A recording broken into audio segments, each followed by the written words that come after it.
Before we begin, a disclaimer: this podcast is for informational and entertainment purposes only and should not be relied upon as the basis for any investment decision. Nothing you hear is an offer or solicitation to buy or sell any security. The securities discussed on this podcast may be owned by persons being interviewed. Before making any investment decision, please consult an investment advisor. Right. So is there anything else from your end that you want to mention before we kind of, talk about it? I don't think so, except for the fact that I think, do you still own XPEL? I do. Okay, and so do I. So both of us own Yeah. XPEL. So Yeah. we're probably a bit biased, and none of this is investment advice, obviously. Let's talk about XPEL. Maybe a good starting point here is just so they sell what's called paint protection film, and maybe I can just start by describing what exactly that is. Basically, it's like a thin, transparent wrap. It's made up mostly of a material called thermoplastic polyurethane, and basically that's like it's a polymer that's like resistant to grease and oil. It's resistant to wear and tear, and it can survive under a wide range of temperatures. And so it was this was a material that was first developed by 3M back in the 1970s, and it was developed at first to protect military helicopters from surface damage. So it was originally called helicopter tape. It had some issues with like cracking, and it would turn yellow after a while. But those issues over time were resolved, and the PPF technology eventually spread into the civilian automotive market. And so, the process of installing PPF, it's what you've got to do is you're washing your car, you're buffing out any scratches. You have to cut the film to exact dimensions. And then you're using water with a bit of soap mixed in to position the film on the car panel. And then you're using a squeegee to press on the film and push out air bubbles. And so you can do this on your own. Like you can buy paint protection film and do this in your garage. But I wouldn't recommend it. It takes like 12 hours or something like that, right?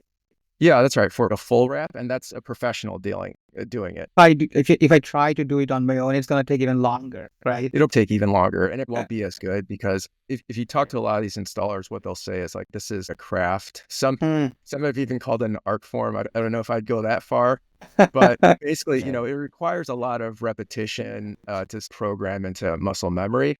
It's not something you can just learn right away on your own.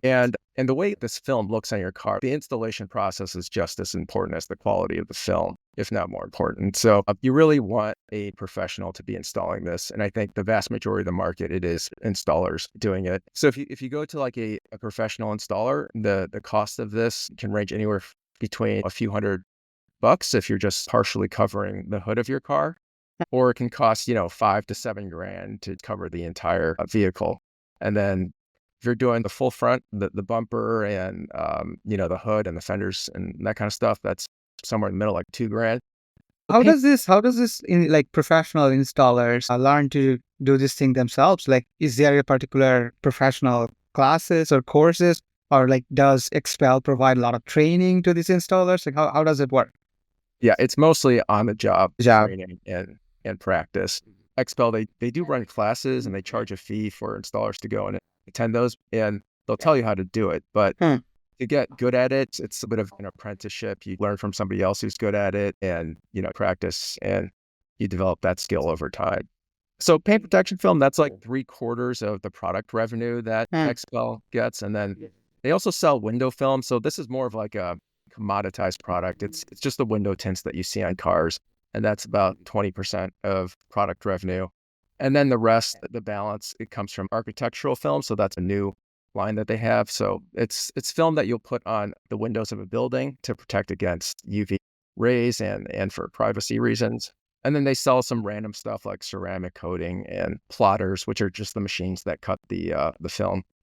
So you mentioned like these things, survive in different temperatures, but is there a particular geography or region or maybe weather where people will be much more willing to go for this product? Like maybe in very sunny areas or maybe snowy areas, is there a particular preference for like in terms of geography? I've heard it used a lot in like gravelly areas where you're kicking up rock to hit your cars. Yeah, I listened to one of the podcasts where Ryan Pape, the CEO, of XPEL, and he mentioned like rock chips are probably one of the primary reasons from which people want to protect their cars. And yeah, so I think what you are saying rings true, that gravel areas are probably where people would be much more willing to go for a product like this. I think vast majority of like car owners, I know I have a car, and I didn't know this product existed, Neither. until Yeah. studying XPEL. I don't like drive a fancy car or anything, so I didn't probably need, So yeah, so on that point, like, is it something I think you kind of already alluded to it? Like, it's mostly expensive cars. People who are like really enthusiastic about cars buy different models, maybe high end cars. So is that the primary market, or is it First of all, it's the new car market, right? So right? you're not going to wrap a car that's a few years old. It's really geared towards people who are buying new cars.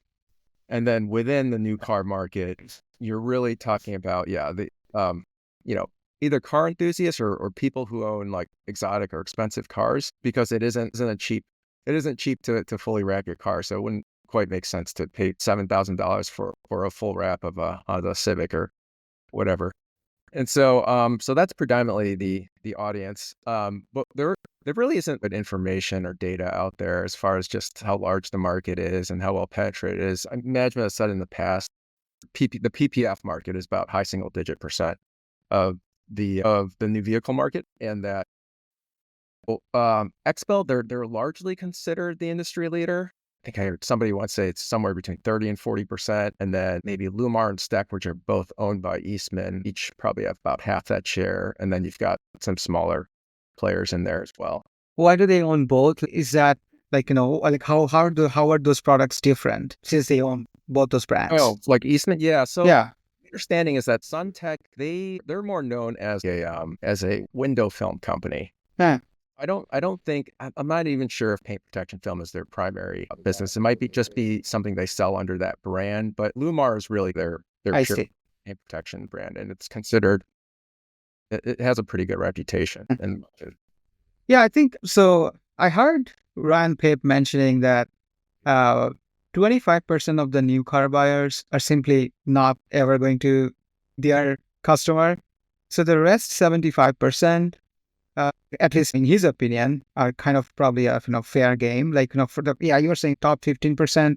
You're right. Those are already probably vast majority of them are already buying PPF to kind of protect their cars, and the middle, pretty sizable middle, from 15 to let's say 75. So that's like a pretty size, and then I think that's a bigger opportunity for them to kind of create awareness and grow adoption, increase penetration over that expanded pie, instead of just being completely bogged down to that car enthusiast, which obviously is a very small portion of the total, new car buyers, right? So, yes, is that, do you sense there's truth to that? Is that kind of pie, or awareness is growing over time?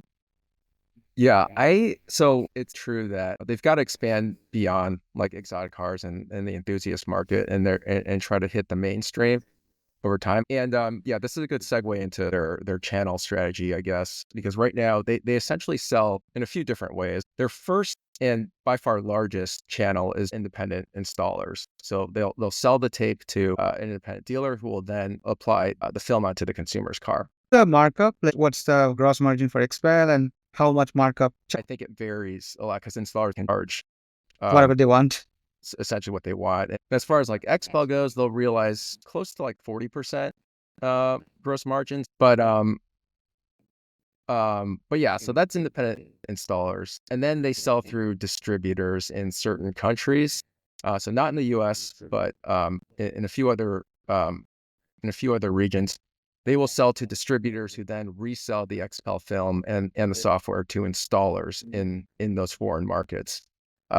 And so that used to be a pretty big part of their business. I think it was about a third or maybe a bit more of revenue in 2019 or something, And I'm and guessing that's lower margin, much lower margin. much Yeah. So the lower. Yeah. margins through the distributors, that's only like 15%. And the Wow. margins that they realize through installers, it's closer to 40. So there's a big difference in margin. So there's a huge Um, mix shift here, right? So as they are kind of yes. growing, getting Yeah. away from distributors or wholesalers to installers, right? And I think you were Yeah. going to So I'll mention just talk about, about that real yeah, quick. So okay, yeah, so distributors used to be a bit above a third of revenue. But what's happened is over time, XPEL has been buying their distributors. They call it the get close to the customer strategy. And so they bought distributors in Canada, Mexico, UK, Netherlands, France, Australia. More recently, it's been Japan and India, I think. And so the basic reasoning there is they can provide a better support for the customer, for the dealers or for the installers, establish a stronger relationship there. They don't have to worry about the distributor also carrying a competing product and selling that to Right. installers as well. And then there's the point that you mentioned, which is like, look, they'll realize somewhere between 15-20% type margins on third-party distribution, and that's just much lower than the gross margins that they realize selling direct. And so there are a number of good reasons to do that. So that's what they've been doing over time. And so if you look at the revenue from distributors, that's come down from more than a third to about 18% or so, and most of that well, that was in 2023. It's even lower today, and most of Okay. that is like China. Yeah. They also added a new strategy, relatively new, I would say, that they are acquiring a bunch of these installers themselves, right? That's right. Yeah. So this is the third channel here, which is Right. I guess technically it's not a new channel because they're essentially buying installers who used to install the XPEL brand of film. But right, so they're acquiring independent installers. So they've got maybe 25 locations right now under their brand, mostly in like US and Canada. And then the other channel is new car dealerships. These are new car dealerships who offer PPF to customers as sort of a lucrative add-on. And those dealerships, they can do the installation in-house, but my understanding is most of them will farm that out to a third-party installer instead. And then finally, you have like OEMs. And so OEMs will install the film in dedicated facilities near their factories. So there are, I think, a handful of OEMs, maybe 10 OEMs who do that at this point. So those are kind of the main. How big is that? What percent of revenue is coming from the OEM? That's still small. That's maybe a single-digit percent. But I think it was the fastest growing, I mean, at least up through second quarter. They didn't disclose the revenue growth in third quarter. I don't know why, but up through at least the second quarter of last year, it was growing pretty rapidly. Hold on, let me just look up the OEMs here. Yeah, so I mean, that was growing, second quarter 24%, the quarter before that 58%. But I think they had just onboarded a new OEM, Rivian, so I think part of that growth can be juiced from that, and who knows how sustainable it is. But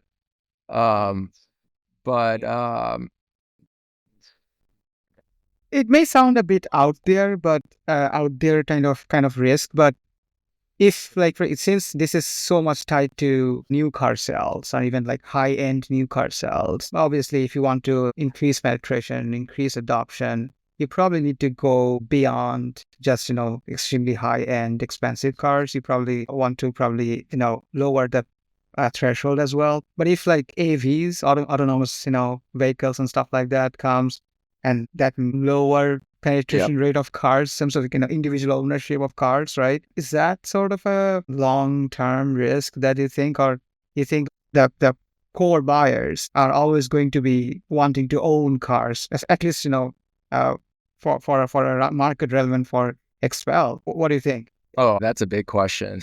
Around just it's like, what do you think about autonomous vehicle adoption in general? I think if that takes the form of fleets, that's going to be very hard for a business like XPEL.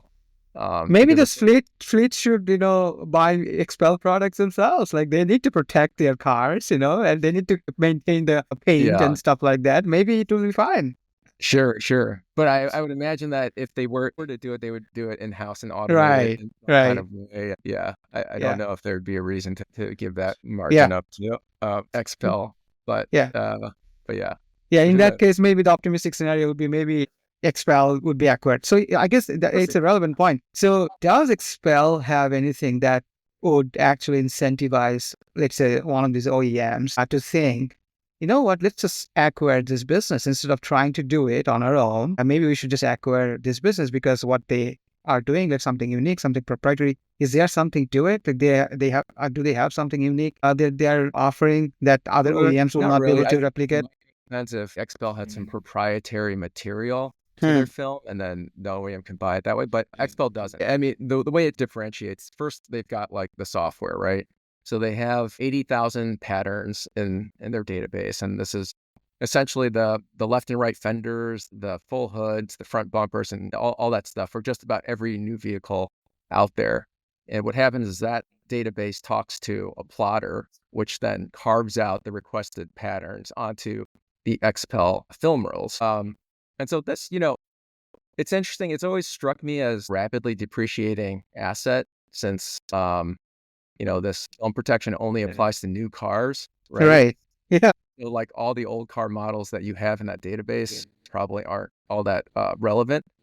And there are, several competing databases out there. The most notable one is Core. That's the one that's developed by Eastman, who also sells the Suntech and Lumar brands.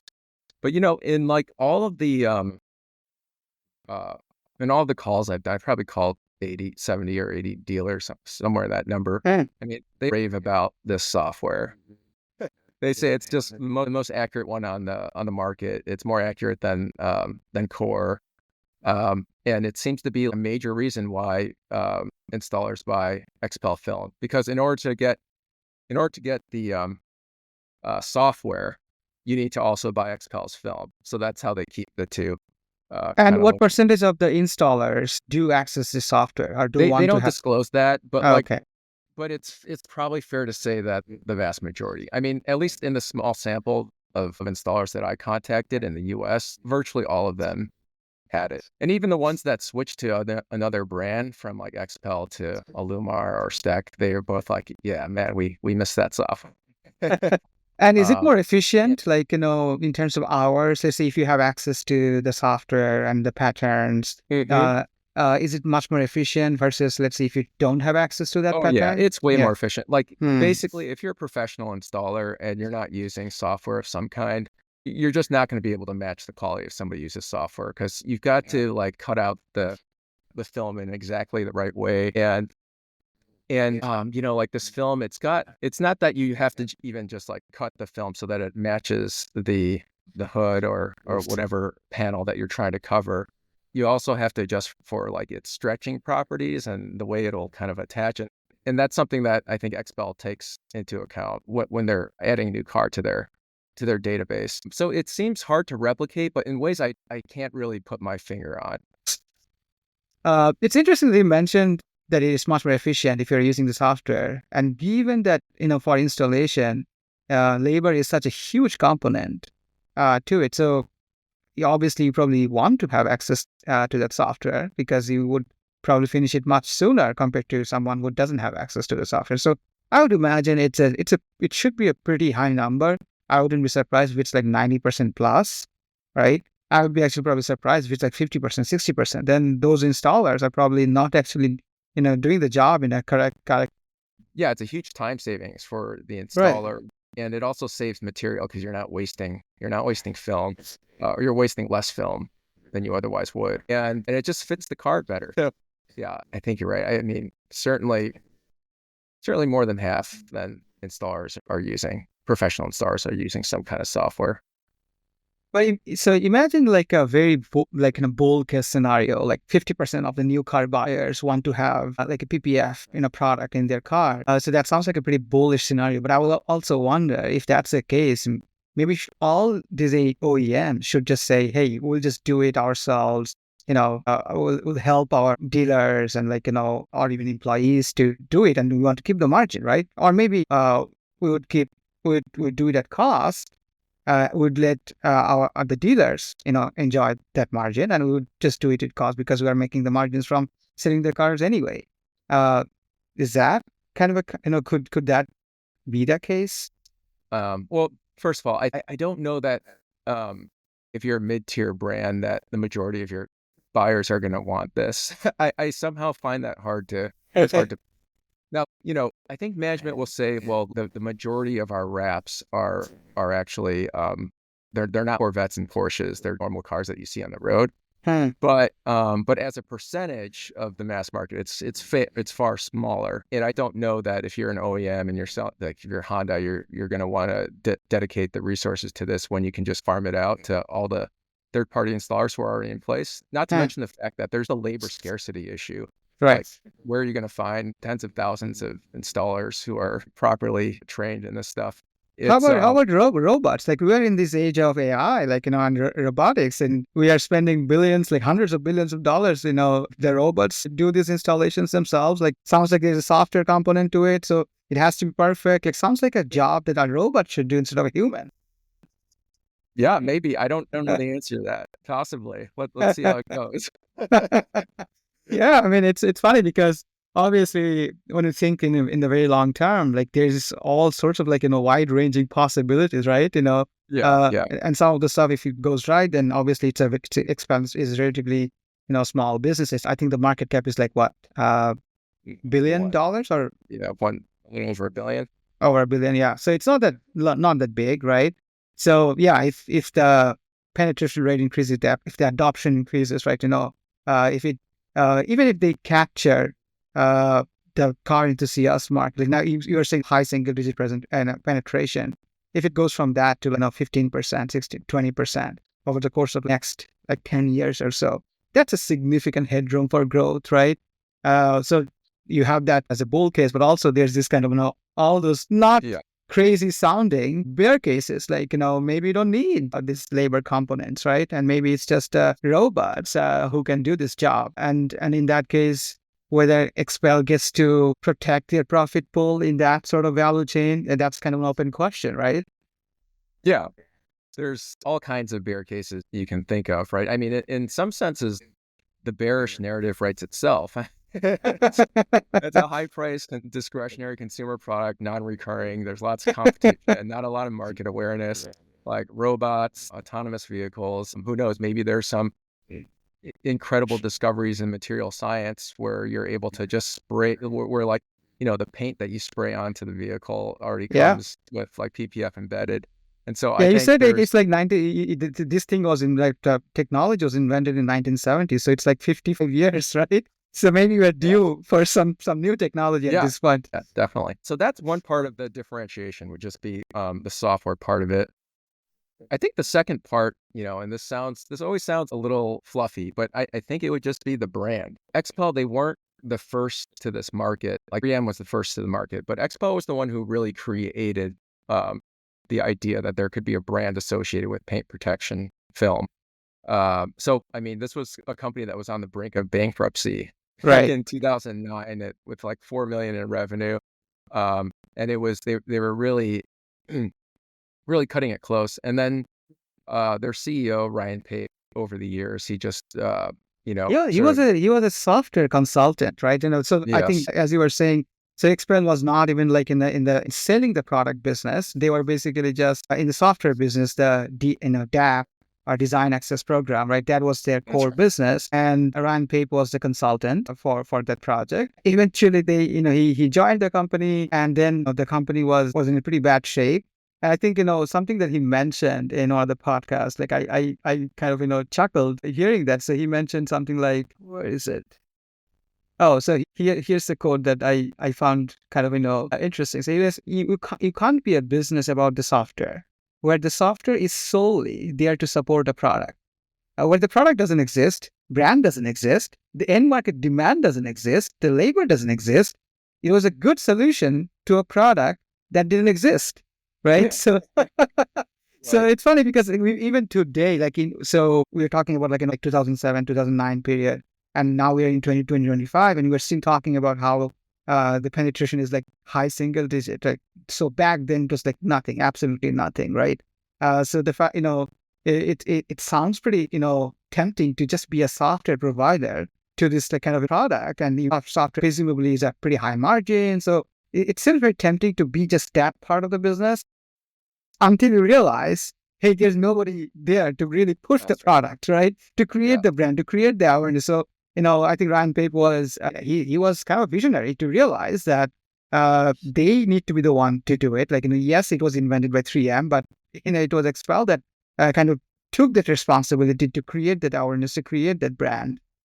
So yeah, like I think they obviously they did a great job, and I think in your write up you mentioned he even took like a $25,000 personal credit card debt, That's right. right? To They owed like $50,000. $250,000 from some marketing campaign that the last management team ran, but they didn't have that money, so Ryan put some of that on his credit card. Um, Wow. Yeah, no. So that I think it was a penny stock, right? If I remember it was a penny correctly. stock, yeah, for a Yeah. while, and then Yeah. yeah, and it was really just a pretty heroic turnaround. And so under Ryan Pape's leadership, they began reinvesting in training and marketing and sales support. Um, they were also yeah, I almost forgot this, but I think they were sued by 3M for IP infringement back in the day. So that was looming over their head as well. That Mm. eventually got resolved. Yeah, and But that I was think another. if I remember correctly, that's why the stock was at pretty like low level, even not so long ago, like probably in 2015, 2016 Yeah. around. And then it kind of took off like in probably a few years ago, just Yes. maybe just before the pandemic or maybe during the pandemic. I don't remember exactly. And now it's like what, $50 stock, $40, $50 stock. I think it went to like $100. So almost like 100 bagger in a pretty short period. If you would Oh just, yeah. consider it like from the lows. So yeah, like a pretty incredible turnaround. Like you said, like, most people probably, even at least I didn't know about this product until I actually, came across XPEL. So, and again, understandably, I don't know about them because I'm not in the market for buying high-end cars, right? So yeah, the fact that they turned around this business, it's not, it didn't take them like, multiple decades, like, probably in just, a one short decade was good enough for them to go from like on the brink of bankruptcy to like $1 billion market cap business. So that's plenty impressive. Uh, Yeah. yeah. So any And other and kind of chicken. differentiation you had in mind for Expel apart from the Sorry. brand? Any other differentiation you had in mind for Expel apart from the brand? Yeah, another thing to recognize is that it's not like all installers can install XPEL brands. They don't take everyone. And I talked to a number of installers who are installing competing products who said they were rejected by XPEL. And that's because, that's part of the brand as well. If you think about a brand as how did you put it? High quality, low variance or something, right? Yes. Yes. Okay. Yeah. Yes. So, the way that was a great podcast, by the way. Thanks. But the way, paint protection film looks on your car, it's much about the installation job itself as it is about the quality of the film. And so a mediocre installer can make, even the best film look terrible, and a skilled installer can make a very good film look amazing. So like car buyers what I've heard repeatedly is that car buyers now will ask for XPEL by name because that they're known as the primary brand. Are you telling me Expel is becoming Verb or something? Sorry? Are you telling me Expel is becoming Verb or something? Yes. They're not quite there yet. I think that Not would be quite there yet. Okay. hard to do. Got my car expelled this week. Right, right. Yeah. Uh, Sounds pretty wrong though. yeah. Car Then you change the brand in that case. So I'm just curious, like, I was just wondering, like, we're talking about, on one hand, we're talking about how the penetration is so low, like high single digit, and they need to create awareness. They need to, widen the market. But on the other hand, they're also being exclusive, right? Exclusive. They have exclusive installers in particular area and region. Is that also acting like a headwind to increase the market? Or do you think there are other trade-offs that they need to consider here? Yeah. I mean, there are all kinds of channel conflicts, I Hmm. think, in a business like this. First of all, installers, I'm sure, don't love the fact that XPEL also sells to OEMs, right? Who might install that directly by their factories. But Right. also within the installer pool. So, well, I guess at first there was a chicken and egg issue where it was like, installers, they're not going to invest in film and plotters and software if consumers don't even know about PPF. Right. So, and to want PPF, consumers have to know that it's out there. And so XPEL built the branding around that and it got consumers to pull it in and for installers to adopt it. But now they're faced with a bit of a luxury problem where, like, if you're an installer and you want to install PPF, like XPEL is the obvious one, but XPEL doesn't want to sort of just take anyone, obviously. Part of it has to do with quality issues, but also part of it has to do with the fact that sometimes when XPEL will sign on a new installer, there's a tacit agreement that they won't approve an installer who right nearby. Hmm. Um, and so that's a way for XPEL to sort of preserve that relationship with the installer base. Now, if there's a large installer who's doing huge volumes and they happen to be located next to a smaller installer that XPEL signed on years ago, I don't think XPEL is going to reject the larger installer. So there's those kind of trade-offs they have to make. But but the bottom line is they can't just willy-nilly sell to like every installer who wants it. Help me understand this. So let's say if I'm a new car buyer, let's say I'm trying to buy a high-end car, and so I start from there, right? I have a particular brand in mind, particular model in mind, right? I want to buy that, so I go to the dealership, I go to the particular place, and if, for example, they don't have XPEL, it's not like I'm gonna say, oh, I'm not gonna buy your car because you don't provide me installation for PPF, right? So to me, it sounds like I understand why these installers may feel there's a conflict here, but at the same time, I also don't quite get it. I feel like nobody is really making a decision. Like the end consumer is not making a decision based on whether you carry the XPEL, product PPF in your dealership.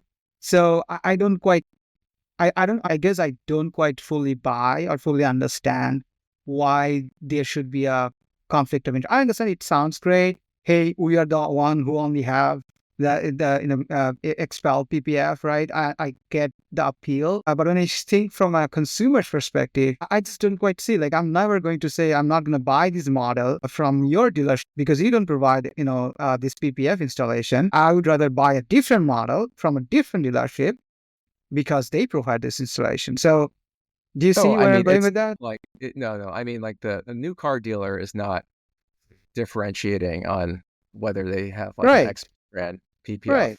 or stack. You got to think of that as more of a wholesale type business. Yeah, especially for a car dealership, you would rather want to get that revenue instead of OEMs doing it. But let's say if let's say, so I'm in Sacramento, right? So that there are let's say 5 different dealerships, and why can't all those dealerships have XPEL's PPF products? And let's say you are saying, oh, they may feel like a conflict here instead of like, hey, I just became a partner with XPEL, but oh, the next door or 2 miles away from my shop Oh yeah, store. They no, should they that feel a conflict there?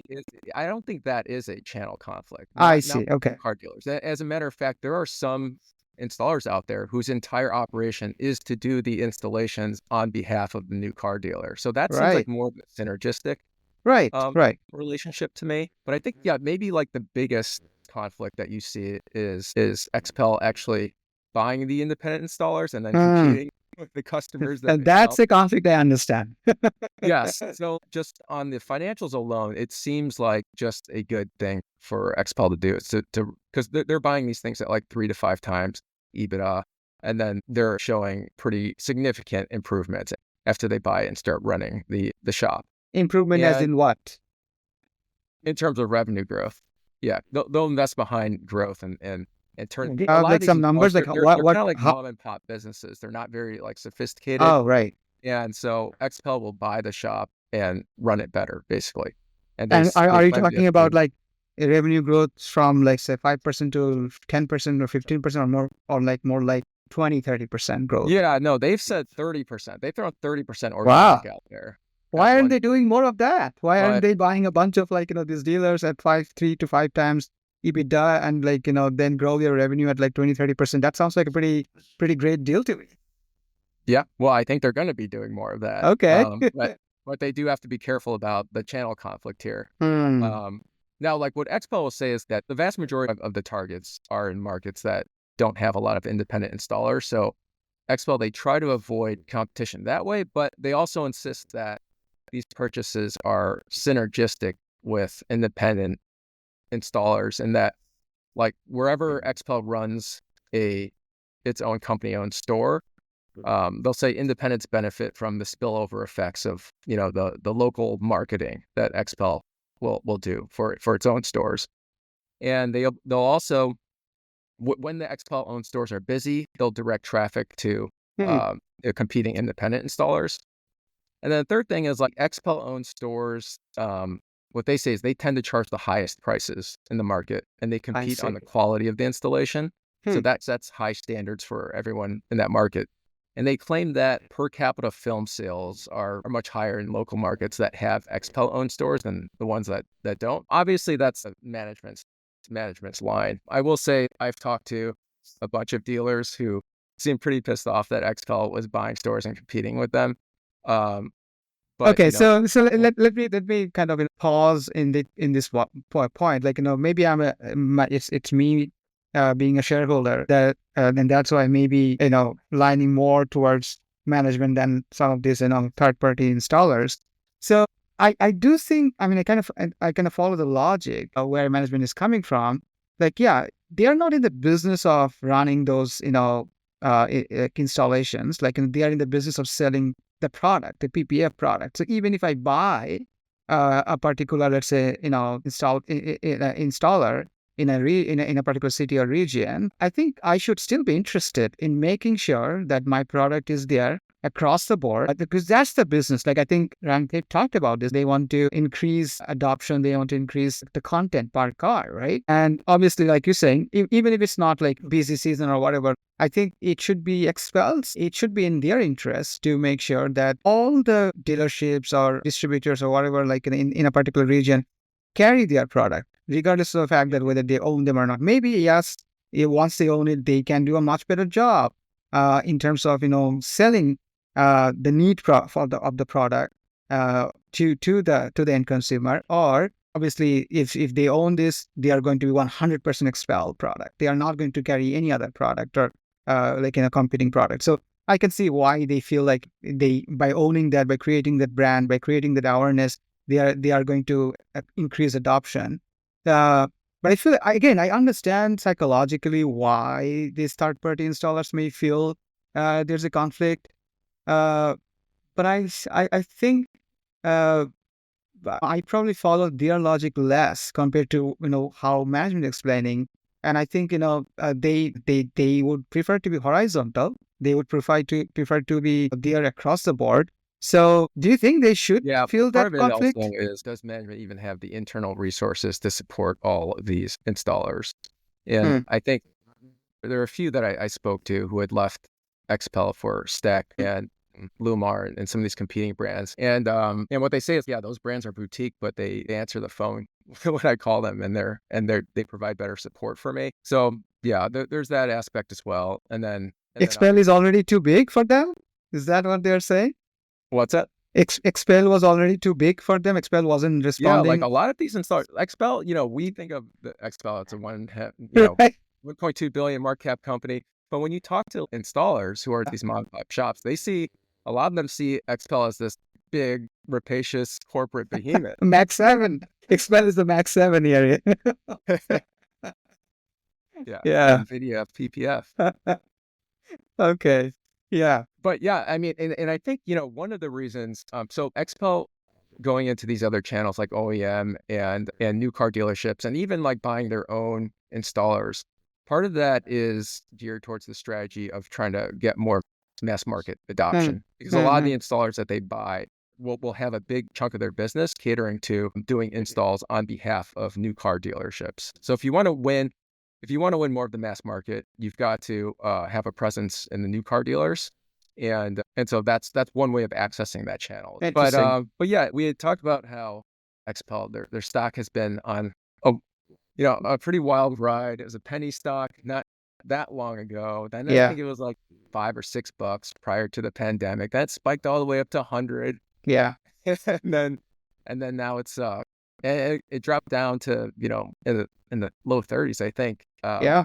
Yeah. After that, Yeah. Right after I bought at 50, I think something. Yeah, something around 50. right on top, exactly. The And message went so out. Hey, now it's time to drop. So that's what yeah, happened. and so I think in 2023, um, well, there are a few notable events. You're right. First was in May 2023.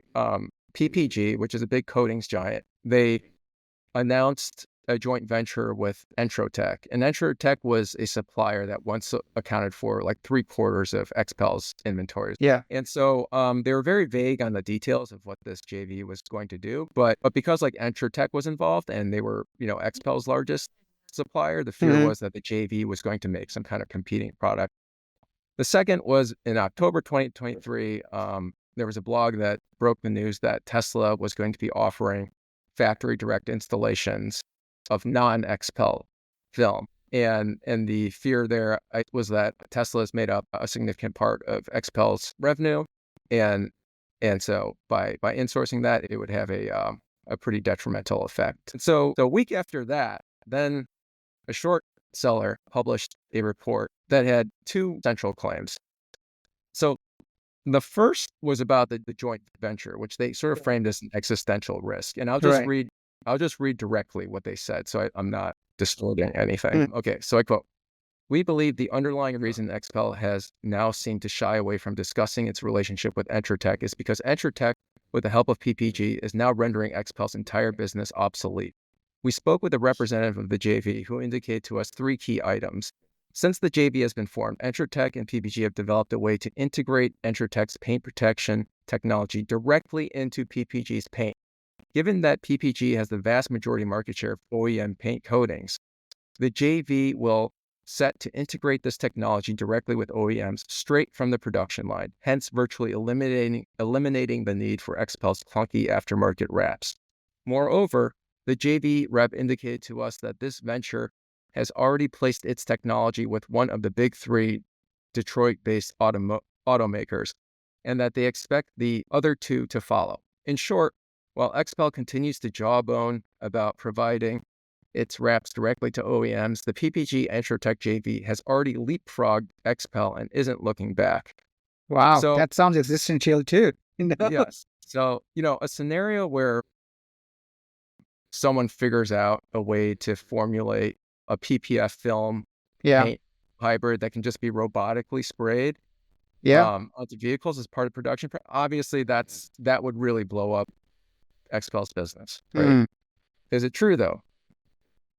So I called PPG, and they were fairly adamant that Entrotech's PPF technology is not being directly integrated into OEM paint, and they also affirmed that the JV's PPF is being applied manually after the paint job is already complete. I see. So that this after the car is rolled off the production line. It's going to be the robots can wait. We still have time. The robots can wait, yes. And then so the big three automaker that was cited by that JV rep, that turned out to be Ford. And Ford, back in February, announced factory installations of clear film on their Mustangs as an alternative.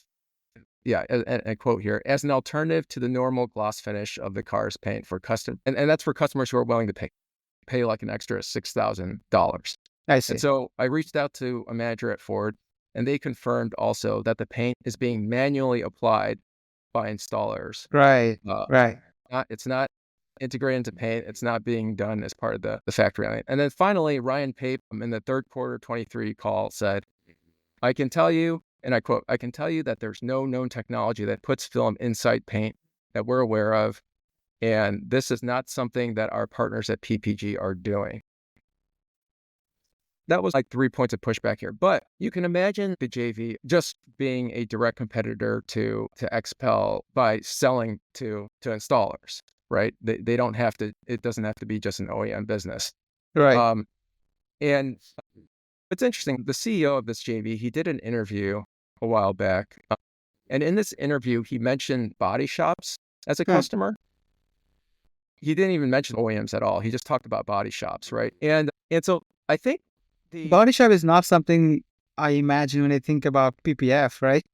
No, right, exactly. And I'm also a bit confused by that. And I think like the idea there is that the JV is going to make some kind of paint film technology that could be used to replace paint. So instead of, you get into like a wreck, you take your car to the body shop. Instead of spray painting over the damage, they'll apply some kind of film to it. And it's supposed to be like more environmentally friendly, it uses fewer labor hours in some cases. So I think that's what they were going for. I'm not totally sure about that. But by the way, how environment friendly is the PPF product? Is there like concern around that? No, there's not. I mean, it's just, it's more environmentally friendly than paint, which can exude, volatile organic compounds. Makes sense. Body shop, that's an entirely different segment than the installer that XPEL sells to. And, even if they wanted to compete directly with XPEL, they would have to like build the brand and develop relationship with installers. It's a pretty heavy slog. It's not good enough just to have the product, right?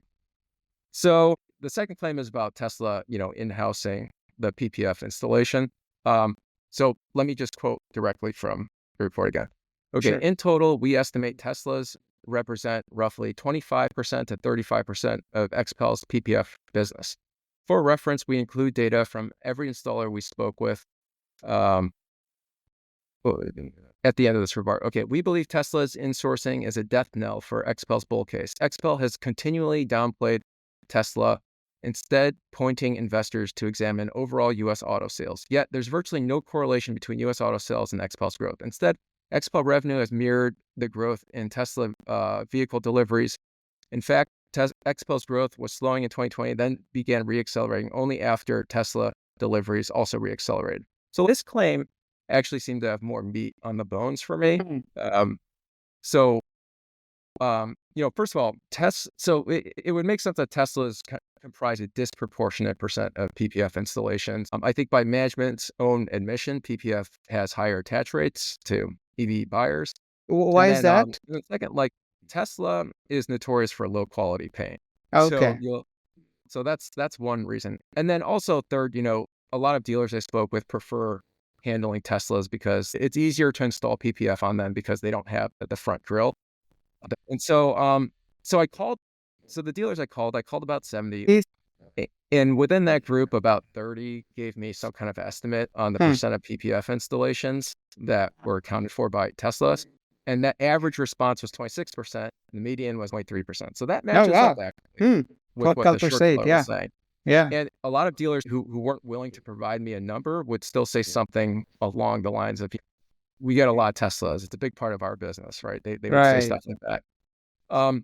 And so, but here's the thing. So like the day after the Tesla insourcing news dropped, XPEL published a response. And what they said was this, and I quote, XPEL's paint protection film related revenue, including product and service with respect to Tesla vehicles, is approximately 5% of its total year-to-date revenue. So there's big difference. Yeah. I'm getting something closer to the mid-20s. So is the short seller. So how do we resolve this discrepancy? Right. Yeah. So here's one way. First of all, I only called U.S. dealers. Okay. And so did the short seller. But XPEL gets like 43% of its revenue in non-U.S. markets, where Tesla's penetration is probably much, much lower. And then the second thing was, so I actually discussed this with Ryan Pape directly. And one point he brought up on our call is that in the US, something like 30% of XPEL's revenue comes directly from dealerships and from installers who only work with dealerships. So why is this data point important? It's because none of those installers or dealerships work on Teslas, right?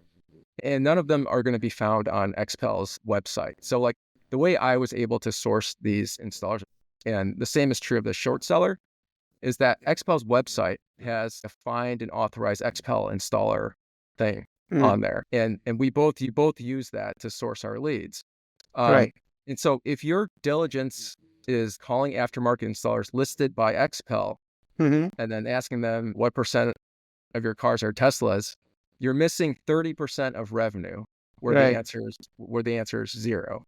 Right? And then 43% outside the US. So that's like 70%. Exactly. Okay. Got it. So there's the non-US and then there's this 30%. And then you also have to account for the fact that there's differences in coverage between between high-end vehicles and a Tesla. For instance, maybe more Tesla owners, they only get half a hood or the full front end. So what I'm saying is like a Corvette will use up more film than Tesla will. And so there's more revenue dollars associated with those high-end exotics than there would be with a mainstream car. And so when you put all those together, you can kind of make a case that, yeah, okay, I guess it is 5%. But the short seller had an entirely different explanation. And I'll just quote this directly. And this is concerning the 5% number. Right. This language reads a lot like XPEL desperately pushed out a 5% figure with the hopes that it would stem the bleeding, even as insiders have been consistently selling shares. But um, you have to consider what this means. If that's true, what does it mean? If you're an installer and you're using the DApp software, you've got to enter the car model into the Right. Right. DApp software. So XPEL knows how much film is being installed in every single car out there from installers who use their software, right? Mm-hmm. And so they know this number with a very high degree of accuracy. So in other words, essentially what you have to believe that XPEL was lying about this number is that XPEL knew the right number, Yeah. but instead they just decided to publish a fake 5% number, right? So, Right. essentially after Ryan Pape rescues the company from near bankruptcy and then methodically builds it over, Yeah. 15 or 20 years, he just decides this one time to commit blatant securities fraud Yeah.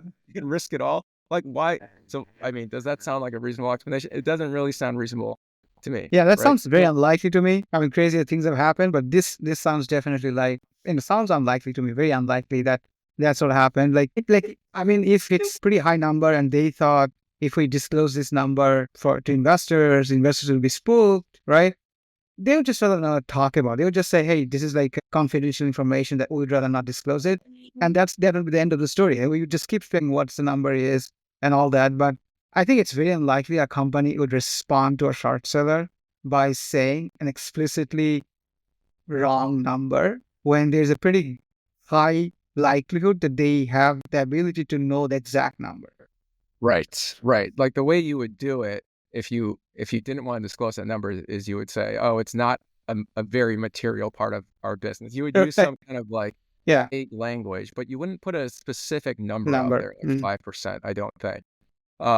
Now, like, so in defense of the short seller, you could argue that not all XPEL dealers are using the DApp software. So some might just be, cutting film on their own or using Eastman's core software, but I don't buy that either because essentially all of the dealers I called were using the software, and it's one of the primary reasons why Yeah. dealers use XPEL. Yeah, I think we kind of already talked about this. Like, and it wouldn't actually make sense to do it yourself without accessing the software. It would significantly longer time, and labor is the primary cost component here for the installers. So yeah, so it wouldn't make sense for them to not access those software that XP has. I just want to say a few other things, which is Yeah. like I asked these dealers about the impact that they were seeing from Tesla in sourcing the PPF. Mm-hmm.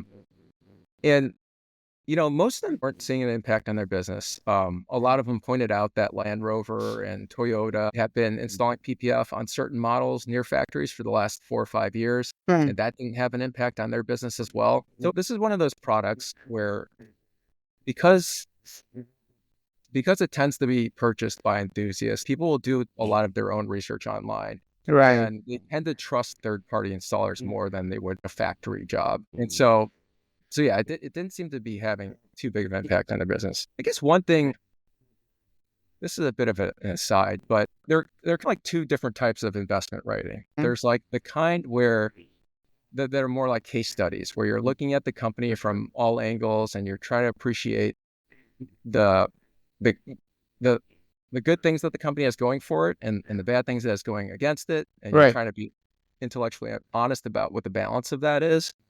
But in trying to be accurate, you're going to make a trade-off on consistency, meaning like not everything in your report is going to support a bull case or a bear case. Right. And then there's the kind of investment writing that's more geared towards persuasion.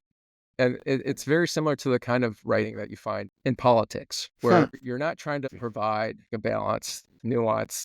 Yeah. You view pick of a the side and you stick to it. You're trying to pick a side and stick to it. Yeah. And this, to me, I think is the more common type of report, even in the investment world. And look, I've written both types of reports in my career, and I can tell you that the second type always gets a lot more attention because nuance is hard for people. Yeah. They don't want to read on the one hand, on the other It's hand. more sensational, right? It definitely catches they want to attention. read strong conviction, strongly held, some very strong strong views. And I think as both a reader and a writer, I think it's important to be aware of like which type you're sort of dealing with. Hmm. Because I think from like the writer standpoint, you can slip into this mode where you've like convinced yourself of something early on that sounds compelling.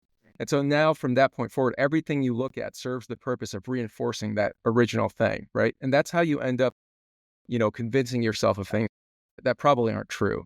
Like this 5% number management put out there, that ruins a good story. So let's just say it was a desperate attempt to support the stock. Yeah. Or, this claim about the joint venture making factory installed PPF paint.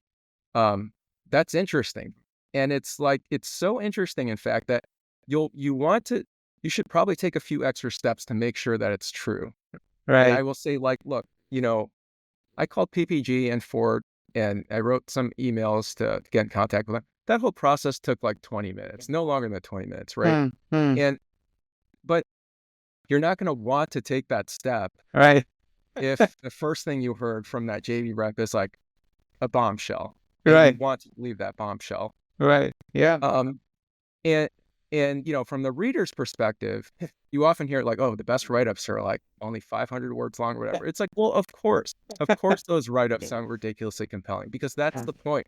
It's Yeah. designed to sound compelling. It's designed for persuasion, not accuracy. And it's just, so I just think it's important to, and Yeah, no, I mean, the nuance takes time. And again, like, for readers, yeah, it feels satisfying to read something that is just about how the writer has figured it out, right? Versus nuance is something like, oh, you know what? I have looked at this and looked at that. Yeah, they are doing these things the right way, and they have still some questions, some concerns, and who knows how that's going to play out. You see, this is not as satisfying, right? yes. Like like as readers, you are often like you read those things and you're kind of confused, right? I think people underappreciate, especially in our industry, in our job, confusion is part of it, right? Like, we can't be so cocksure about everything that you are studying, everything you're looking, right? So I think, having a sense of confusion or discomfort is almost the point of it, right? Yes. It's not like you are supposed to have, I know, we probably don't do a good job in terms of, we kind of going to propagate this idea that we are supposed to have this strong conviction, right? And as if when you have this strong conviction, you're supposed to just be completely oblivious to any sort of risk that can come your way, right? Or you're supposed to like, oh, even if those things come your way, you're completely like, immune from it. Yeah, my company is completely immune from this risk and that risk, right? And I have this strong conviction to just stay invested or even just keep buying more and more and things that, or just, depending on what your position is, long or short. So yeah, like I totally hear you that that's unfortunately, yeah. And it's part of the, I mean, like I said, it's just more satisfying to read and hear about those sort of like, yeah, you have a particular stance, you have a particular side, and you just figured it out, and that's the right side. Yes. Right. And I don't want to be judgmental and say like, oh, everything needs to be like this big nuanced thing. I mean, it's more that I'm saying like, because those persuasion reports, they often serve a purpose too. And there's a different business model behind that. Right. It's, yeah. But it's just recognizing, like, just be clear what you're trying to do, or like Hmm. what you're reading if you're the reader. And not to sort of not to confuse the two types of write-ups. I mean, even like, for example, again, if you pick a side and your quote unquote side wins, right? So you are short, stock wins, goes down like 30, 40, 50%. And there's this incredible tendency for people to just assume you're right? Regardless of your rationales, you were short and the stock went down 50%. Great call, right? Right. Or, or the other way around, obviously, like, buy a stock when goes up by 100%. You are so good. Like, it doesn't matter what you say. Yeah. So I think there's this incredible tendency for people to just, I think this is called resulting bias, right? I think even if you are aware of it, it's so hard. I feel like I barely know anybody who doesn't suffer from that bias. Like, I mean, I'm pretty sure I suffer from that bias too. Yeah, for sure. Yeah. Yeah. So, but again, but still, I think it is a bit of I think concern or could be a potential concern. Who knows? So XPEL used to grow at this, 20% and above, like kind of, revenue CAGR in the last like 4 or 5 years. And all of a sudden, this year, or like not this year, like 2024, they're supposed to grow at like 8 to 10% growth, right? So, what's kind of your best explanation, like why that's happening? And let's say now we're in 2025. So if it's another, like, let's say 10% year growth, is that something structural going on? Or more like, or maybe we should even be more, even like two consecutive years of 10% is not necessarily a death knell for the bull thesis. Yeah, What do you Mac, I think? mean, the answer is I don't know. I mean, I think there was right. So they first reported a pretty significant deceleration, I think, in first quarter Yeah, of 24, right after I bought the stock. and that's the sign. Yeah. Perfect time, right? And they had pointed out something. So there was like port delays in the US that caused a 20% reduction in Porsches and Audis. And Hmm. those were two of XPEL's top brands for film coverage. And then I think there was a broader slowdown in EV sales. And I think they're over indexed there as we've talked about. And then also we can't forget there was just a big collapse in China. Oh, And right. China, Yeah. China's not a big I think it's, a high single digit Yeah. essentially at this point percent of their revenue. And it's a much smaller percent of their profits because remember in China they sell through distributors that have much Distributor. lower gross margins. Hmm. But yeah, if you look historically, like that China line item, it swings around a bunch and it impacts their margins. And it's not big, but it swings around so much that it still has it still Hmm. shows up as a contributor or just detractor from revenue growth, depending on what quarter you're looking at. So Right. China itself can have some pretty big swings, but as far as like its profit contribution, it's less important than it seems if you just look at the top line contribution. A more troubling secular risk would just be they've essentially tapped out the the enthusiast market, and now they've got to in order to generate the same type of growth that they have historically, they need to get better about penetrating the mass. So in the first quarter,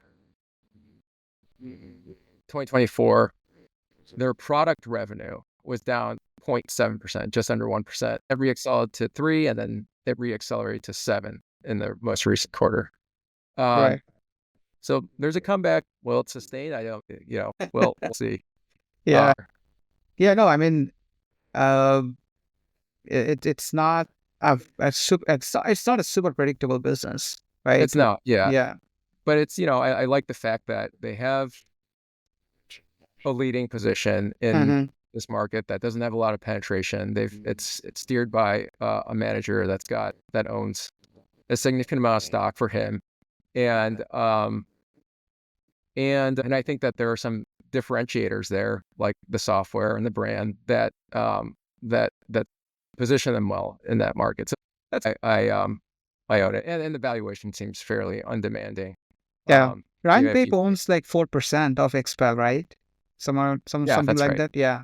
Yeah. Yeah, Yeah. No, I mean, you're right. You're right. And I think we kind of discussed why there may be some concerns. There may be some kind of, uh, long-term risks as well. Like we talk about technological obsolescence, although nothing's really out there yet, but who knows, right? yeah, And also some channel conflicts, which can play its role.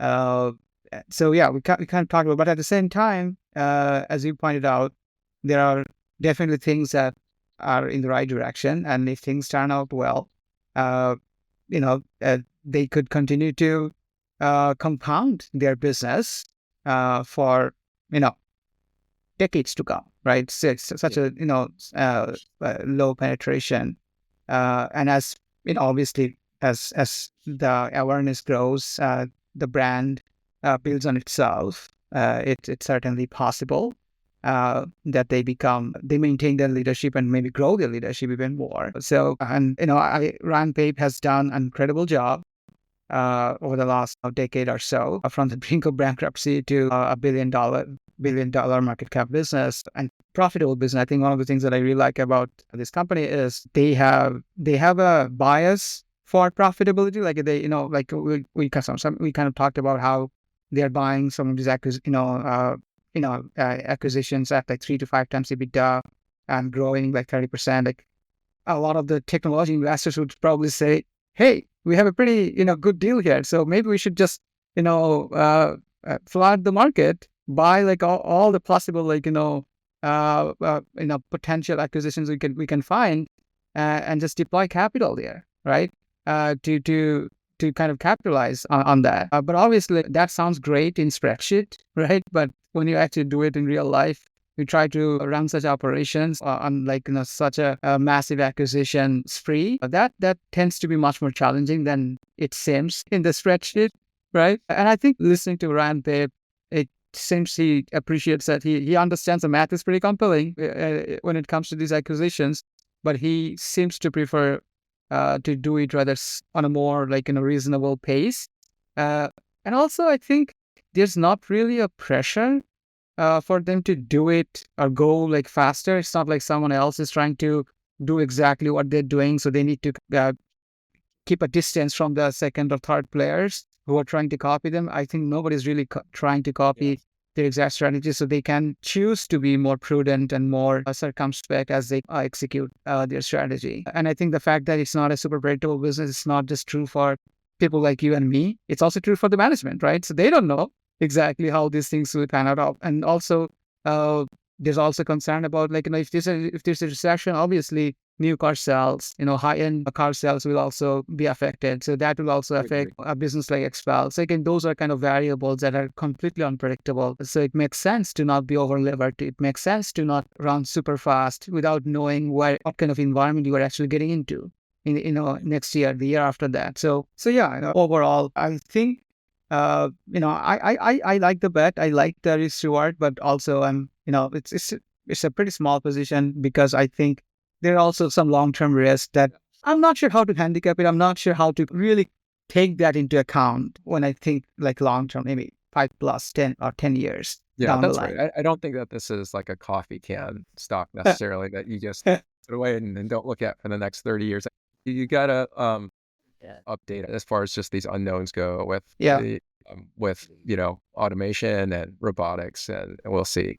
But I think the core elements are there to succeed in the market as it exists today. Right. And we'll see what happens. We'll see what happens. Okay. So yeah, I was actually at first I was thinking, can we actually speak for an hour on XPEL? Yeah, we did it. Can I press stop on this? Yeah, sure.